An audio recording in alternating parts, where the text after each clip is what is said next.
ரூ. 18,000 உங்களோட பட்ஜெட்டா? ஒரு சூப்பரான மொபைல், அதுவும் கேமிங் ஃபோகஸ்டாக ஒரு மொபைல் வாங்கலான்னு வெயிட் பண்ணிட்டு இருக்கீங்களா? இந்த வீடியோ உங்களுக்கானது தான் மக்களே. ரூ. 18,000 இருக்கக்கூடிய பெஸ்ட்டான பர்ஃபார்மன்ஸ் கொண்ட சூப்பரான கேமிங் மொபைலை இந்த வீடியோக்குள்ளே நம்ம பார்த்துடலாம். பியூர் கேமிங் மொபைல் மட்டும் இல்லாமல் allrounder gaming mobile, camera gaming mobile மாதிரியான மொபைல்ஸை இந்த வீடியோக்குள்ளே பார்த்துடலாம். ஸோ உங்களோட தேவை என்னவாக இருந்தாலும் இந்த வீடியோ உங்களுக்கு ஹெல்ப் பண்ணும். அப் டு என் வரைக்கும் ஸ்கிப் பண்ணாமல் பாருங்கள். உங்களால் ஒரு பெஸ்ட்டு கேமிங் மொபைலை சூஸ் பண்ணுறதுக்கு இந்த வீடியோ ஹெல்ப்ஃபுல்லாக இருக்கும். அண்ட் பார்க்கக்கூடிய மொபைல்ஸோட பாசிட்டிவ்ஸ் என்ன, நெகட்டிவ்ஸ் என்ன அப்படின்ற டீட்டெயில்டான இன்ஃபர்மேஷனோட பார்க்கலாம். பார்க்குற உங்களுக்கும் ஒரு நல்ல கிளாரிட்டின்றது கிடைக்கும். இந்த வீடியோவை 2x ஸ்பீடில் வச்சு பார்த்துக்கோங்க. ஏன்னா டைம் கொஞ்சம் சேவ் பண்ணலாம் பாருங்கள். அதனால தான் மக்களே சொல்கிறேன். ஸோ இப்போ நம்ம வீடியோக்குள்ளே போயிடலாம் மக்களே. ஓகே மக்களே, இந்த இடத்த தக்க வச்சுருக்கக்கூடிய மொபைல் போக்கோவோட போக்கோ X6 தான். இந்த மொபைலில் நமக்கு 120 ஹெர்ட்ஸ் AMOLED டிஸ்பிளே கொடுத்துருக்காங்க. டால்பி விஷனுக்கான சப்போர்ட் இருக்குது. 1800 நிட் ஸ்பீக் பிரைட்னஸ் இருக்கிறதால அவுட்டோரில் மேக்ஸிமம் எந்த வித பிரச்சனையும் வரக்கூடாது. ஓவராலாக ஒரு சூப்பரான டிஸ்பிளே கொடுத்துருக்காங்கன்னு சொல்லலாம். 1.5K ரெசல்யூஷன் கொண்ட display and 64 megapixel OIS sensor கொடுத்துருக்காங்க. 8 மெகா பிக்சல் வைட் ஆங்கிலும் 2 மெகா பிக்சல் சென்சரும் கொடுத்துருக்காங்க. 4K வீடியோ 30 fps நம்மளால் ஷூட் பண்ணிக்க முடியும் மக்களே. 16 மெகா பிக்சல் செல்ஃபி கேமரா கொடுத்துருக்காங்க. இது யூஸ் பண்ணி நம்மளால் 1080p வீடியோ 30 fps ஷூட் பண்ண முடியும். அண்ட் கேமராவோட பர்ஃபார்மன்ஸுமே குறை சொல்லும் வகையில் இல்லை. ஆண்ட்ராய்ட் 13 லான்ச் பண்ணியிருந்தாங்க. ஸ்னாப்ட்ராகன் 7s Gen 2 என்ற ஒரு நல்ல பர்ஃபார்மன்ஸ் கொண்ட ப்ராசஸரே கொடுத்துருக்காங்க. அன்டு ஸ்கோர்லாம் 6,10,000 பக்கம் வருது. அண்ட் அது மட்டும் இல்லாமல் 3 வருஷம் ஆண்ட்ராய்டு அப்டேட்டும் 4 வருஷம் செக்யூரிட்டி பேட்ச் அப்டேட்டும் தருவாங்களாமா. ஆண்ட்ராய்டு 14 லான்ச் பண்ண வேண்டிய மொபைலை 13க்கு லான்ச் பண்ணிவிட்டு 3 வருஷம் செக்யூரிட்டி பேட்ச் அப்டேட் கொடுக்குறாங்க. ஸோ இது கொஞ்சம் கண் துடைப்பு மாதிரி தான் இருக்குது. 14 லான்ச் பண்ணிவிட்டு 3 வருஷம் கொடுத்தா சூப்பராக இருந்திருக்கும். பட் இவங்க ஆண்ட்ராய்டு 13 லான்ச் பண்ணிட்டு தான் கொடுக்குறாங்க. ஓகே, 10 5G பேண்ட் சப்போர்ட்டும் கொடுத்துருக்காங்க மக்களே. And 5100 mAh பேட்டரியும் 67 what fast charging சப்போர்ட்டும் கொடுத்துருக்காங்க. So battery and fast charging கொஞ்சம் பெட்டராகவே இருக்குதுன்னு நம்ம சொல்லலாம்.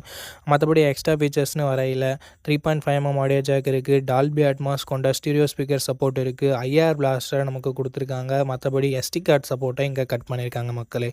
8GB 256GB வேரியண்ட்டை பேஸ் ஆப்ஷனாக கொடுத்து 22,000 ப்ரைஸ் பண்ணாங்க. பட் இப்போது 18,000 20,000 அந்த ரேஞ்சுக்குள்ளவே சுற்றிட்டு இருக்குது. எக்ஸாக்டான ப்ரைஸிங்கை நான் உங்களுக்கு டிஸ்பிளே பண்ணுற மக்களே. இதனோட பாசிட்டிவ்ஸ் பொறுத்த வரைக்கும் எல்லாமே பாசிட்டிவாகவே நம்ம சொல்லலாம். பிகாஸ் பேட்டரி சார்ஜிங் சூப்பராக இருக்குது. பர்ஃபார்மன்ஸுமே ஓரளவுக்கு நல்லா இருக்குது. கேமரா டிஸ்பிளேன்னு சொல்லிட்டு அட்டகாசமாக இருக்குது. டிஸ்பிளே இந்த பட்ஜெட்டில் 1.5K ரெசல்யூஷனோட ஒரு சில மொபைல் மட்டும்தான் இருக்குது. டிஸ்பிளே டாப் நாச்சாக இருக்குது. கேமராவுமே ரெக்கமெண்ட் பண்ணுற வகையில் இருக்குது. பர்ஃபார்மன்ஸ் ரெக்கமெண்ட் பண்ணுற வகையில் இல்லைனாலும் ஆவரேஜாக இருக்குன்னு சொல்லலாம். ஃபாஸ்ட் சார்ஜிங் பெட்டராக இருக்குது. நெகட்டிவ் பாயிண்ட்டாக ஏதாவது பார்க்க முடியுதான்னு கேட்டிங்கன்னா பெருசாக எதுவும் சொல்கிறதுக்கு இல்லை மக்களே. ஸோ இந்த பாசிட்டிவ்ஸ் அண்ட் நெகட்டிவ்ஸ் எல்லாமே ஓகேனா இந்த மொபைலோட போக்கோவோட பிராண்ட் மேலே ட்ரஸ்ட் இருந்ததுன்னா நீங்கள் ஃபுல் ரிவ்யூ செக் பண்ணிட்டு வாங்கிக்கலாம். ஓகே மக்களே, இந்த இடத்த தக்க வச்சிருக்க மொபைலின் பெயர் சாம்சங் M35 தான். இந்த மொபைல்லேயும் நமக்கு 120 ஹெர்ட்ஸ் AMOLED டிஸ்பிளே கொடுத்துருக்காங்க. 1000 nits பிக் பிரைட்னஸ் கொடுத்துருக்காங்க. சாம்சங்கோட டிஸ்பிளே பற்றி குறைய சொல்ல முடியாது. ஸோ அதன் மாதிரி தான் இங்கேயும் கொடுத்துருக்காங்க. 50 megapixel primary camera OIS சப்போர்ட்டோட கொடுத்துருக்காங்க. 8 மெகா பிக்சல் வைட் ஆங்கிலும் 2 மெகா பிக்சல் சென்சாரும் கொடுத்துருக்காங்க. 4K வீடியோ 30 fps நம்மளால் ஷூட் பண்ணிக்க முடியும். அண்ட் ஹைலைட்டான விஷயம் 13 மெகா பிக்சல் செல்ஃபி கேமரா கொடுத்துருக்காங்க. இதுலேயும் நம்மளால் 4K வீடியோ ஷூட் பண்ணிக்க முடியும். இந்த பட்ஜெட்டில் front and back 4K video shoot பண்ண முடியுறது ஒரு சில மொபைலில் மட்டும்தான் இருக்குது. சாம்சங் அதில் ஒன்று. அண்ட் கேமராவோட பர்ஃபார்மன்ஸுமே குறை சொல்லும் வகையில் இல்லவே இல்லை மக்களே. இந்த பட்ஜெட்டுக்கு சூப்பராகவே பண்ணியிருந்தாங்க சாம்சங் அப்படின்னு நம்ம சொல்லலாம். அண்ட் அது மட்டும் இல்லாமல் ஆண்ட்ராய்ட் 14 தான் இந்த மொபைலை லான்ச் பண்ணியிருந்தாங்க. Exynos 1380 என்ற ஒரு நல்ல பர்ஃபார்மன்ஸ் கொண்ட ப்ராசஸரே கொடுத்துருக்காங்க. 13 5G பேண்ட் சப்போர்ட்டும் 4 வருஷம் ஆண்ட்ராய்டு அப்டேட்டும் 5 வருஷம் செக்யூரிட்டி பேட்ச் அப்டேட்டும் தராங்களாமா. 6,10,000 பக்கம் அன்டு ஸ்கோர்லாம் வந்தது. எக்ஸினோஸ்னாவே ரொம்ப மொக்கையாக தான் இருக்கும் அப்படின்றது எதிர்பார்ப்பாக இருந்தது. பட் இந்த ப்ராசஸர் அந்த வகையில் நம்மளை ஏமாத்தலை, கொஞ்சம் நல்லாவே இருந்ததுன்னு சொல்லலாம் மக்களே. 6000 mAh பேட்டரி கொடுத்துருக்காங்க. 25 வாட் ஃபாஸ்ட் சார்ஜிங் சப்போர்ட் இருக்குது. பட் சாம்சங் பாக்ஸில் சார்ஜரை இன்க்ளூட் பண்ண மாட்டாங்க.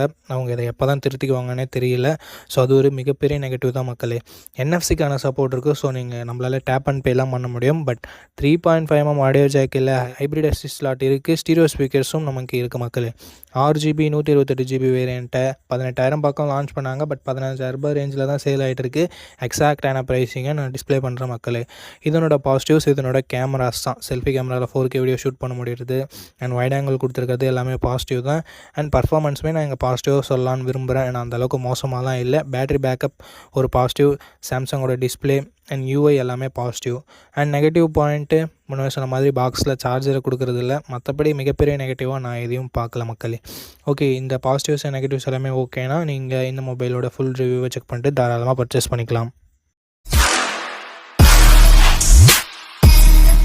ஓகே மக்களே, இந்த இடத்த தக்க வச்சுருக்கக்கூடிய மொபைல் CMF Phone 1 தான். இந்த மொபைலில் நமக்கு 120 Hz ரெஃப்ரெஷ் ரேட் கொண்ட AMOLED டிஸ்பிளே கொடுத்துருக்காங்க, ஃபுல் HD ப்ளஸ் ரெசல்யூஷனோட. ஸோ சூப்பரான டிஸ்பிளேன்னு நம்ம சொல்லலாம் மக்களே. 50+2 என்ற டுவல் கேமரா செட்டப் தந்திருக்காங்க. 4K வீடியோ 30 fps நம்மளால் ஷூட் பண்ண முடியும். இங்கே வைட் ஆங்கிள் சென்சார் கொடுக்கல, ஸோ அது ஒரு நெகட்டிவ் தான். மற்றபடி பிரைமரி கேமராவோட பர்ஃபார்மன்ஸ் இந்த பட்ஜெட்டுக்கு குறை சொல்கிற வகையில் இல்லை. அதே சமயம் டாப் நாச்சாக இருக்கணும்னு சொல்லிட முடியாது. 16 மெகாபிக்சல் செல்ஃபி கேமரா செட்டப் தந்திருக்காங்க. 1080p வீடியோ 30 fps வரைக்கும் நம்மளால் ஷூட் பண்ண முடியும். அண்ட் செல்ஃபி கேமராவோட பர்ஃபார்மன்ஸுமே குறை சொல்லும் வகையில் இல்லை. Android 14 இந்த மொபைலை லான்ச் பண்ணியிருக்காங்க. MediaTek Dimensity 7300 என்ற அட்டகாசமான பர்ஃபார்மன்ஸ் கொண்ட ப்ராசஸர் கொடுத்துருக்காங்க. இந்த பட்ஜெட்டுக்கு ஒரு சூப்பரான பர்ஃபார்மன்ஸ் கொண்ட ப்ராசஸர்னு சொல்லலாம் மக்களே. 6,70,000 கிட்ட நமக்கு AnTuTu ஸ்கோர்ஸ்ன்றது வருது. ஸோ இந்த பட்ஜெட்டுக்கு கேமிங்னு எதிர்பார்க்குறீங்கன்னா இந்த ப்ராசஸர் ஒரு சூப்பரான ப்ராசஸர். 10 5G பேண்ட் சப்போர்ட்டும் கொடுத்துருக்காங்க. LPDDR4X RAM, UFS 2.2 ஸ்டோரேஜோட 2 வருஷம் ஆண்ட்ராய்டு அப்டேட்டும் 3 வருஷம் செக்யூரிட்டி பேட்ச் அப்டேட்டும் தருவாங்களாமா. 5000 mAh battery, 33 watt fast charging சப்போர்ட்னு சொல்லிட்டு பார்க்குறதுக்கு நல்லா இருந்தாலும் அவங்க பாக்ஸில் சார்ஜரை தரமாட்டாங்க. ஸோ அது ஒரு பெரிய நெகட்டிவ் தான். அண்ட் நத்திங்கோட டிசைன் நமக்கு ஒரு யூனிக்னஸை தரும். அண்ட் பேக் டோர்லாம் நம்ம ரீப்ளேஸ் பண்ணிக்கலாம். பட் நம்ம தனியாக தான் காசு கொடுத்து வாங்கிக்கிற மாதிரி இருக்கும். ஹைப்ரிட் எஸ்டி ஸ்லாட்டை தவிர்த்து மற்றபடி எக்ஸ்ட்ரா ஃபீச்சர்ஸ்னு சொல்கிறதுக்கு எதுவும் இல்லை. ஸ்டீரியோ ஸ்பீக்கர்ஸ் கொடுக்காதது ஒரு நெகட்டிவாகவே நான் பார்க்குறேன். 6GB RAM 128GB 16,000 சேல் பண்ணியிருந்தாங்க. ஸோ 16,000 சார்ஜர் தராமல் லான்ச் பண்ணுறாங்களே, கொஞ்சம் ப்ரைஸ் அதிகமாக தான் இருக்குன்றது ஸ்டார்டிங்கில் என்னோடய கருத்து தான் இருந்தது. பட் இப்போ ப்ரைஸிங் கம்மியாக தான் வைக்கிறாங்க மக்களே. ஸோ அது என்ன ப்ரைஸிங்னு சொல்லிட்டு நான் டிஸ்பிளே பண்ணிடுறேன். ஸோ அந்த ப்ரைஸிங்க்கு இதனோட பாசிட்டிவ்னு வரும்போது டிஸ்பிளே, டிசைனு அண்ட் கேமரா பர்ஃபார்மன்ஸை நம்ம சொல்லலாம். அண்ட் நெகட்டிவ் பாயிண்ட், பாக்ஸில் சார்ஜரை தரமாட்டாங்க. வைட் ஆங்கிள் கொடுக்காதது ஒரு நெகட்டிவ். ஸோ மற்றபடி இந்த பாசிட்டிவ்ஸ் அண்ட் நெகட்டிவ்ஸ் எல்லாமே ஓகேனா நீங்கள் இந்த மொபைலை கன்சிடர் பண்ணலாம். அண்ட் நத்திங்கோட யூஐ ரொம்ப க்ளீனாக இருக்காமல் நிறைய பேர்கிட்ட இருந்து சஜஷன்ஸ் வந்திருக்கு. ஸோ யூஐ உங்களுக்கு முக்கியம்னாலும் நீங்கள் இந்த மொபைலை கன்சிடர் பண்ணலாம் மக்களே. இந்த பாசிட்டிவ்ஸ் அண்ட் நெகட்டிவ்ஸோட இந்த மொபைலோட ரீசன்ட் ஃபுல் ரிவ்யூவை கையோடு செக் பண்ணிவிட்டு வாங்கிக்கோங்க. ஓகே மக்களே, இந்த இடத்த தக்க வச்சுருக்கக்கூடிய மொபைல் ரியல்மி Narzo 70 டர்போ அப்படின்ற ஒரு மொபைல் தான். இந்த மொபைலில் நமக்கு 120 Hz AMOLED display, full HD plus ரெசல்யூஷனோட கொடுத்துருக்காங்க. 2000 nits பீக் பிரைட்னஸும் கொடுத்துருக்காங்க. ஸோ ஓவராலாக ஒரு நல்ல டிஸ்பிளே அப்படின்னு நம்ம சொல்லலாம். இன் டிஸ்பிளே ஃபிங்கர் பிரிண்ட் சென்சரும் இருக்குது. 50+2 என்ற டுவல் கேமரா செட்டப் தந்திருக்காங்க. 4K வீடியோ 30 fps நம்மளால் ஷூட் பண்ணிக்க முடியும். இது ஒரு கேமிங் மொபைல்ன்றதால கேமராவோட பர்ஃபார்மன்ஸ் ஆவரேஜாக தான் இருந்தது. 16 மெகாபிக்சல் செல்ஃபி கேமரா கொடுத்துருந்தாங்க. 1080p வீடியோ 30 fps நம்மளால் ஷூட் பண்ணிக்க முடியும். டே லைட்டில் ஓரளவுக்கு டீசெண்டான இமேஜஸே ப்ரொடியூஸ் பண்ணிடுச்சு. அண்ட் வைட் ஆங்கிள் கொடுக்காதது நெகட்டிவாக தான் பார்க்குறேன். என்னதான் கேமிங் மொபைலாக இருந்தாலும் கொடுத்துருந்துருக்கலாம்ன்றது என்னோட கருத்து. Android 14 லான்ச் பண்ணியிருந்தாங்க. Dimensity 7300 எனர்ஜி அப்படின்ற ஒரு சூப்பரான பர்ஃபார்மன்ஸ் கொண்ட ப்ராசஸரை கொடுத்துருக்காங்க. அதனால தான் கேமிங்க்கு சூப்பராக இருக்குது. LPDDR4X RAM, UFS 3.1 storage type கொடுத்துருந்தாங்க. வேப்பர் சேம்பர் கூலிங் டெக்னாலஜிலாம் கொடுத்துருந்ததால் கேமிங் எக்ஸ்பீரியன்ஸ் இன்னும் கொஞ்சம் பெட்டராகவே இருந்தது. 10 5G பேண்ட் சப்போர்ட்டும் கொடுத்துருந்தாங்க மக்களே. 2 வருஷம் ஆண்ட்ராய்டு அப்டேட்டும் 3 வருஷம் செக்யூரிட்டி பேட்ச் அப்டேட்டும் தருவோம்னு சொல்லிட்டு இருந்தாங்க.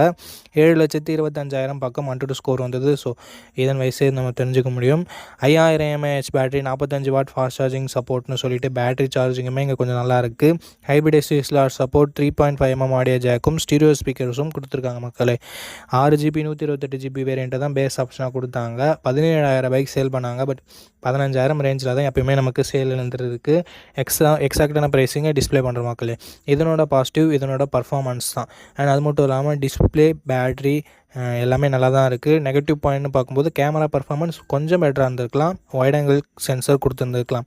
மற்றபடி பெரிய நெகட்டிவ் எதுவுமே இல்லை. கேமிங் மொபைல் தான் வேணும்னா இந்த மொபைலோட ஃபுல் ரிவ்யூ செக் பண்ணிட்டு தாராளமாக நீங்கள் பர்ச்சேஸ் பண்ணிக்கலாம். ஓகே மக்களே, இந்த இடத்த தக்க வச்சிருக்கக்கூடிய மொபைலின் பெயர் iQOO Z9 தான். 120 ஹெர்ட்ஸ் AMOLED டிஸ்பிளே கொண்ட டிஸ்பிளே இருக்குது. ஃப்ளாட் டிஸ்பிளே தான். 1800 nits ஸ்பீக் பிரைட்னஸ் கொடுத்துருக்காங்க. 240 ஹெர்ட்ஸ் டச் சாம்பிளிங் ரேட் கொடுத்துருக்காங்க. ஓவராலாக ஒரு நல்ல டிஸ்பிளே. கர்வ் டிஸ்பிளே வேணும்னு எதிர்பார்க்குறவங்களுக்கு மட்டும் ஒரு சின்ன ஏமாற்றமாக இருக்கும். 50+2 என்ற டியூவல் கேமரா செட்டப் தந்திருக்காங்க. 4K வீடியோ 30 fps ஷூட் பண்ண முடியும். கேமராவோட பர்ஃபார்மன்ஸ்லாம் அட்டகாசமாகவே இருந்ததுன்னு சொல்லலாம். பட் என்ன வைட் ஆங்கிள் கொடுக்கல, அது ஒரு மிகப்பெரிய நெகட்டிவாக நான் பார்க்குறேன். 16 மெகா பிக்சல் செல்ஃபி கேமரா கொடுத்துருக்காங்க. 1080p வீடியோ 30 fps ஷூட் பண்ணிக்க முடியும். செல்ஃபி கேமரா பர்ஃபார்மன்ஸுமே குறை சொல்லும் வகையில் இல்லை. Android 14 இந்த மொபைலை லான்ச் பண்ணியிருந்தாங்க. Dimensity 7200 என்ற ஒரு அட்டகாசமான பர்ஃபார்மன்ஸ் கொண்ட ப்ராசஸர் கொடுத்துருக்காங்க. 7,10,000 AnTuTu ஸ்கோர்ஸ் பக்கம் வருது. 2 வருஷம் ஆண்ட்ராய்டு அப்டேட்டும் 3 வருஷம் செக்யூரிட்டி பேட்ச் அப்டேட்டும் தரதாக சொல்லியிருக்காங்க. 7 5G பேண்ட் சப்போர்ட்டும் கொடுத்துருக்காங்க மக்களே. 5000 mAh battery, 44 watt fast charging சப்போர்ட்னு சொல்லிட்டு பேட்டரி சார்ஜிங்குமே கொஞ்சம் நல்லா தான் இருக்குது. Dual stereo speaker, hybrid SD slot தந்திருந்தாலும் 3.5mm ஆடியோ ஜாக்கை கொடுக்க மறந்துட்டாங்க. அண்ட் இதனோட 8GB 128GB வேரியண்ட்டை 20,000 ரூபாய்க்கு சேல் பண்ணாலும் இப்போதைக்கு கம்மி விலையில் தான் சேல் ஆகிட்டு இருக்கு. அந்த ப்ரைஸிங் என்னென்னு நான் டிஸ்பிளே பண்ணிடுறேன் மக்களே. இதனோட பாசிட்டிவ், இதனோட பர்ஃபார்மன்ஸாக சொல்லலாம். கேமரா ஒன்று கொடுத்தாலும் உருப்படியாக கொடுத்துருக்காங்க அப்படின்ற மாதிரி நம்ம சொல்லலாம். And display, performance, battery, charging எல்லாமே நல்லா தான் இருக்குது. நெகட்டிவ் பாயிண்ட்னு வரும்போது வைட் ஆங்கிள் சென்சர் கொடுக்கல, கர்வ் டிஸ்பிளே இல்லை. ஸோ இந்த மாதிரியான நெகட்டிவ்ஸ் அண்ட் பாசிட்டிவ்ஸ் எல்லாமே ஓகேனா இந்த மொபைலோட ரீசெண்ட் ரிவ்யூ செக் பண்ணிட்டு நீங்கள் பர்ச்சேஸ் பண்ணிக்கலாம். ஓகே மக்களே, நம்ம லிஸ்ட்டில் இருக்க எல்லா மொபைல்ஸையும் பார்த்துருப்பீங்க. எந்த மொபைல் வாங்கலாம் அப்படின்ற உங்களுக்கு ஒரு ஐடியா கிடச்சிருக்கும் அப்படின்னு நினைக்கிறேன். அண்ட் நீங்கள் எந்த மொபைலை செலக்ட் பண்ணிருக்கீங்களோ அதனோட ஃபுல் ரிவ்யூவை செக் பண்ணிவிட்டு வாங்கிக்கோங்க. எதுக்காக அப்படி சொல்கிறேன்னா, மொபைலில் இருக்க பிரச்சனைகளை மொபைல்ஸ் பிராண்ட்ஸு அப்டேட் மூலமாக சரி பண்ணுவாங்க. ஸோ அந்த மாதிரி நான் நெகட்டிவ்ஸாக சொன்ன விஷயத்தை கூட மொபைல் பிராண்ட்ஸ் ஃபிக்ஸ் பண்ணியிருக்கலாம். ஸோ அதுக்காக தான் ரீசெண்டாக யாராவது ஃபுல் ரிவ்யூ அப்லோட் பண்ணியிருக்காங்களா அப்படின்னு சொல்லிட்டு பாருங்கள். அண்ட் அந்த ஃபுல் ரிவ்யூ நீங்கள் பார்த்துட்டு வாங்குறீங்க அப்படின்ற பட்சத்தில் உங்களுக்கு இன்னுமே பெட்டரான இன்ஃபர்மேஷன்றது கிடைக்கும். ஓகே மக்களே, இந்த வீடியோவை இது வரைக்கும் பார்த்துருந்தீங்கன்னா உங்களுக்கு என்னோடய நெஞ்சார்ந்த நன்றிகள். ரொம்ப ரொம்ப நன்றி. அண்ட் இதே மாதிரி இன்னொரு நல்ல வீடியோவில் மீட் பண்ணுறேன். நம்ம சேனலில் இது வரைக்கும் பார்த்துருக்கீங்கன்னா உங்களுக்கு பிடிச்சிருக்குன்னு நினைக்கிறேன். அப்படி பிடிச்சிருந்ததுன்னா லைக் பண்ணிக்கோங்க, சப்ஸ்கிரைப் பண்ணிக்கோங்க, உங்கள் ஃப்ரெண்ட்ஸ்கிட்டையும் ஃபேமிலி மெம்பர்ஸ்கிட்டையும் ஷேர் பண்ணுங்கள். இதே மாதிரி இன்னொரு நல்ல வீடியோவில் மீட் பண்ணுறேன். நன்றி, வணக்கம்.